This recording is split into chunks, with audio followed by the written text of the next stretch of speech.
Hey YouTube. In all of the craziness that's going on right now, I think it's important to remind everybody that we are living in something that is not real. Okay, we are living in a dream world. Now, I know some of you may sit back and laugh, but that's because you're still not in control of your ego. Okay? If you will release your ego and allow your mind to open and see things from the perspective of a child rather than the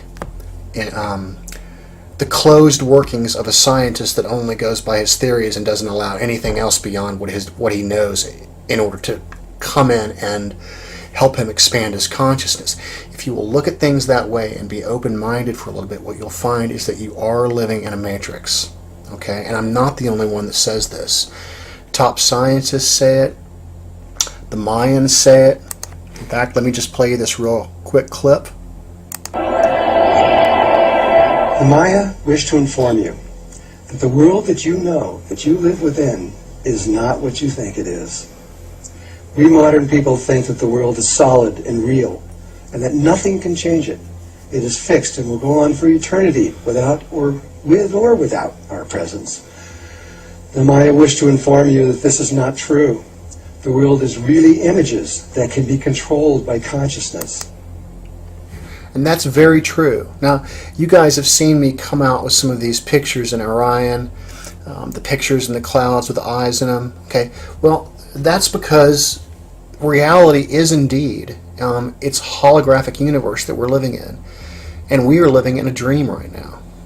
And so, when you look at all these weird, uncommon, and like just coincidence or similarity after the next that just pile on top of each other that would make a statistics problem be like astronomical, that nobody is really in control of. And you can take 10 variables. Let me give you an example real quick. Okay, we all know that September 11 is right around the corner, right? And because it is a date that is associated with fear, I feel like it's important to show you that even though it is that there are a lot of weird things about September 11, and even the number 11 itself, that no one could have been in control of, but yet there's so many different similarities that you find that, and this is only going to be one case, but let me just give you some of them. Okay?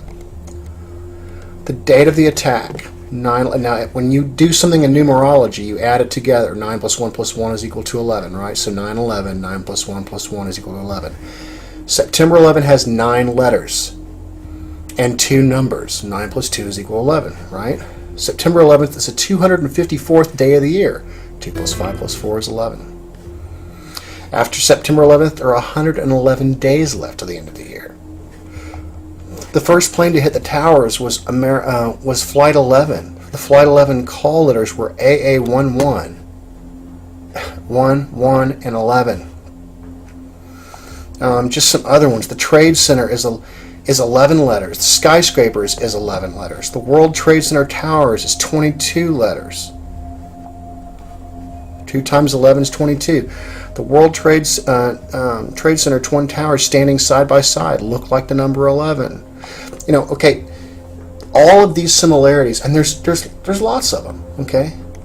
This is astronomically, if you were to run statistics on that, it's astronomically ridiculous, okay? And surely nobody planned all that, okay? Because it gets into things like, how many people passed away and just, weird stuff like that. So what I'm telling you is that this reality is not what you think it is. For example, on 9/11 this time, Comet Elenin just so happens to be its closest to the sun on 9/11? What are the odds? That's just ridiculous. Okay, now understanding that we are in a reality that's kind of like a dream state, okay? We're basically just living out this dream until we wake up. The Mayans have told us this. You can look around, you can see all these weird similarities. But I'm going to get into something here real quick. We're going to talk about, the Nibiru Comet Elenin thing, because there's so much fear involved with this. But I believe that it's just part of the dream. And the other spin on it is that I believe that this Nibiru thing is actually good for us, not bad for us. I'm going to show you why. So this document exists out on Scribd.com, and the person who wrote this document, he doesn't read tea leaves like I do. There's tons of math inside here, calculating all different types of orbits and things coming into the solar system and whatnot. This right here, I'm sure you've seen it before. This guy talks about it. This apparently is Nibiru. Now, if you take a look at these ejections coming out on both sides, what he compares it to is something similar to a quasar or a pulsar, which are some of the most high energy things that we have in the solar system. But in addition to that, if you've ever listened to, I believe, Andrew Collier's Cygnus Mystery, the Cygnus Mystery talks about the Cygnus constellation, and that ancients a long time ago used to draw stuff related to that on the cave walls. This is like back 40,000 years ago, and that he has the idea that these pulsars and stuff, they send out these waves of energy and actually cause spontaneous DNA evolution, which is what I believe that Nibiru is going to be playing some kind of a part in. And what I think is going to be happening is, as this thing approaches us, things are going to get more chaotic. However, it is also going to be fueling our evolution at the same time. And so by the time it gets fairly close to us, we're going to be pretty much, our DNA is going to be mutated to the point where we're probably going to be, almost at the next level, basically. And then finally, when it gets really close to us, I believe it's going to be responsible for possibly, when it's going to pass between the Earth and the Sun. And when it does that, it's going to fight for the Earth's, it's going to try to take the Earth from the Sun.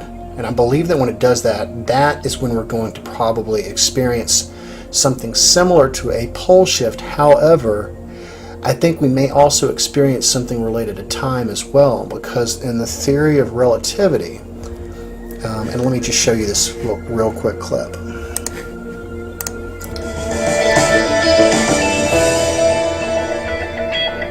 A space-time vortex around Earth, presented